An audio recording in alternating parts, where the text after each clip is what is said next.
SQ, this is W9MGT here, come back. SQ, this is W9MGT here, come back. This is a 10:44 and I have something to say.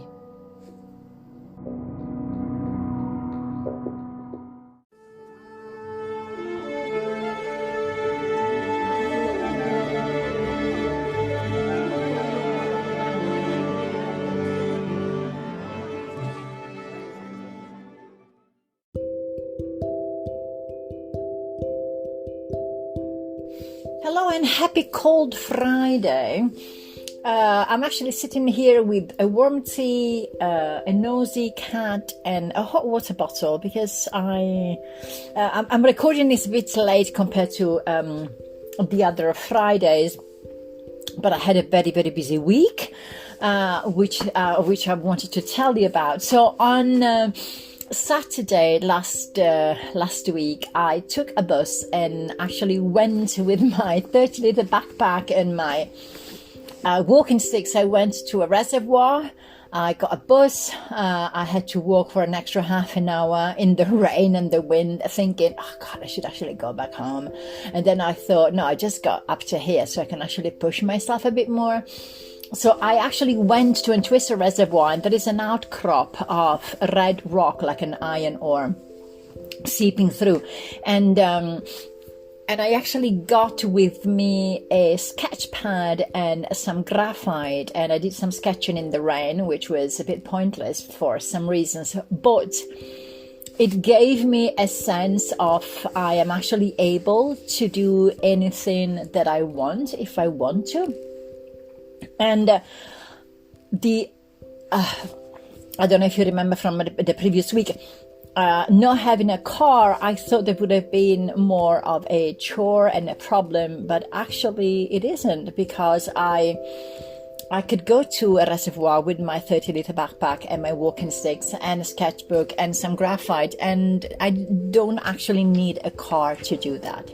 So the following day on Sunday, I took the courage to get 2 trains and I think 1 or 2 buses to get to the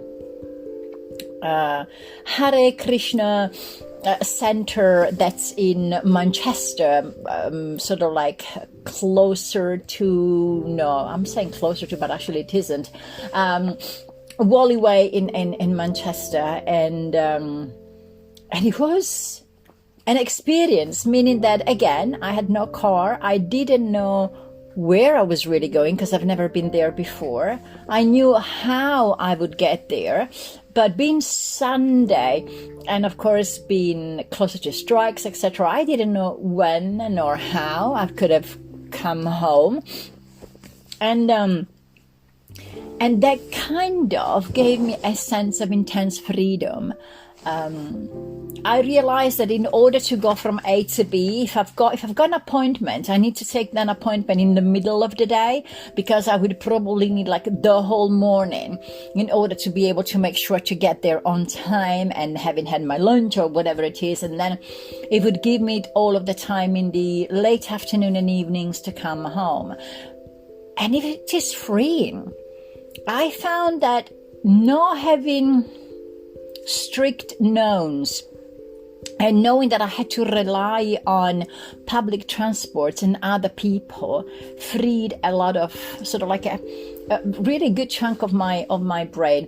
There is also something else. If I know that by car it takes me 45 minutes, for example, to go somewhere, I know, and I've got an appointment at 1 o'clock, it means that I know that I can work and doing other stuff till 12 o'clock and then make sure that everything is okay, and then drive for 1 hour and just be there on time and find a parking and everything. But which means that I cram in a day a lot of things that otherwise I wouldn't. But if I've got to rely on public transport, I don't actually have to work and do anything else. So I found that freeing and beautiful and incredible. And I was, and the following day, I even actually on the Monday, I call a friend of mine, and I spoke to her, and I spoke to her, and And I said, I don't actually know if I really want to have a car.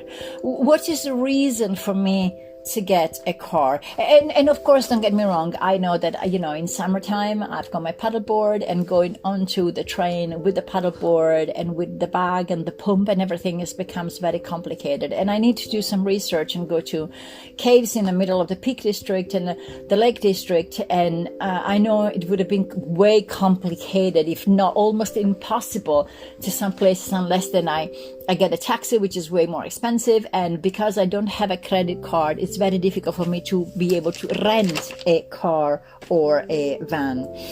So I found that there is a part of me that wants to have a car, or needed to have the car if I got to go and buy heavy stuff like litter for the cats or anything else. It's easier to actually have a car instead of having to carry everything by hand. But on the other hand, I like the idea of actually not having one. Having said that, I woke up on Wednesday and I looked at my car parked outside, and even though that car kept me safe, and she drove me home basically when I had the accident in the Lake District, in Scotland. She took me home, from London, Oxford, and I went to Glastonbury. I drove to university.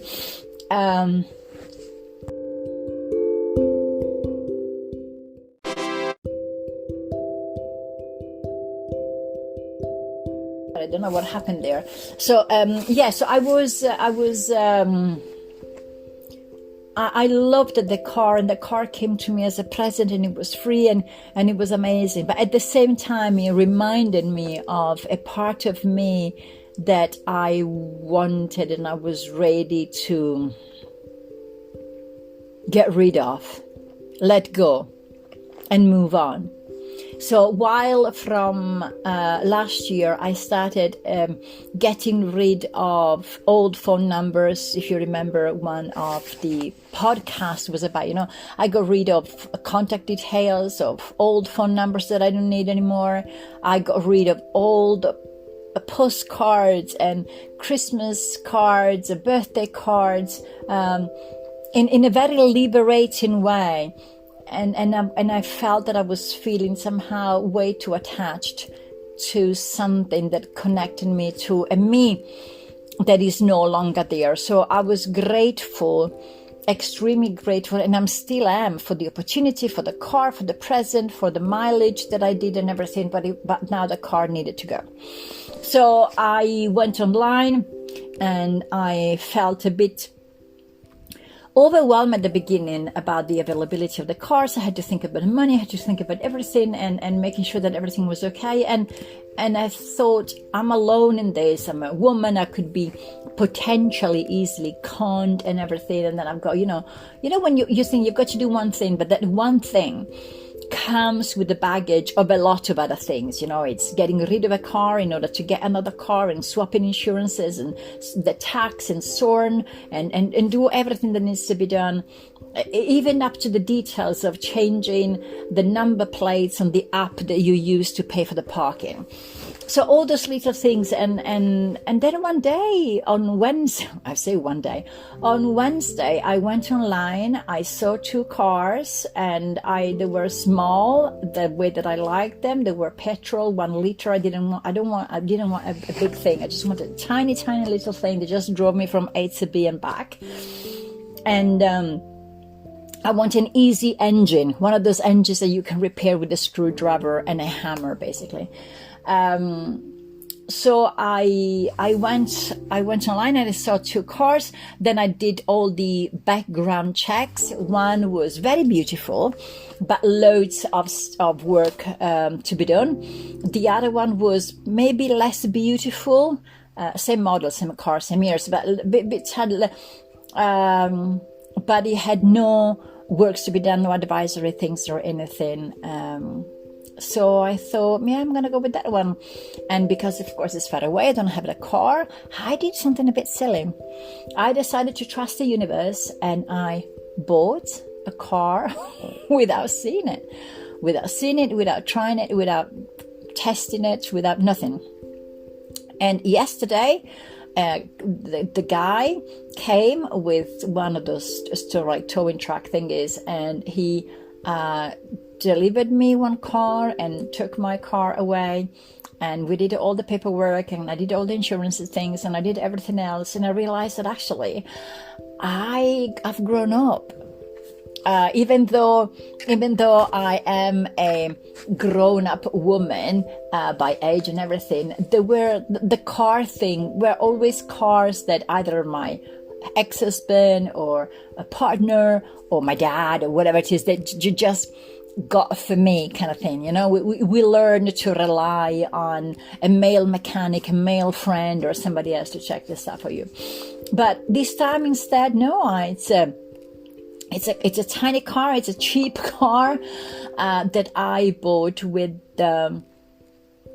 money that I've worked for and that I had, even though there wasn't a lot, but I had a little bit of money, and I bought a car, and I managed to do everything by myself. And for this, all of this is to say that we never stop learning, we never stop growing. And to me, that was an incredible threshold that I had just to step on to move forward. And I haven't even used it today, because I got it yesterday. I've put in the classical usual stuff and my things and the cable for the radio and everything else that I need in the car, and I'm just sitting here and I'm looking at it, and I don't need to use it. Do you get what I mean? It works, it finds, it drives, but I don't need to use it. And I think that is a good place to be. And I paid a tax, and I managed to swap the insurance. I'm not going to pay a fortune because it's sort of like a better car as a model than the one that I had before. And I was really scared because I did some quotes that were just non-understandably like £700 kind of an insurance one. Instead of I managed to pay with 400 and something. So I'm happy, especially with myself, for having been able to move forward. And this is the very first car that I chose and I bought for myself, and that makes me really, really proud. And having said this, I'm going to leave you until next week. I'll keep on chanting my Hare Krishna mantra, Maha mantra every morning, and I am in a good place. I'm reading amazing stuff for my PhD, by the way. I'm reading an amazing book that I'm going to suggest to everybody. It is titled The Materiality of Stone, Explorations in Landscape Phenomenology by Christopher Tilley. Beautiful book. Maybe I'll tell you more next week. Okay? You take care for now. Ciao!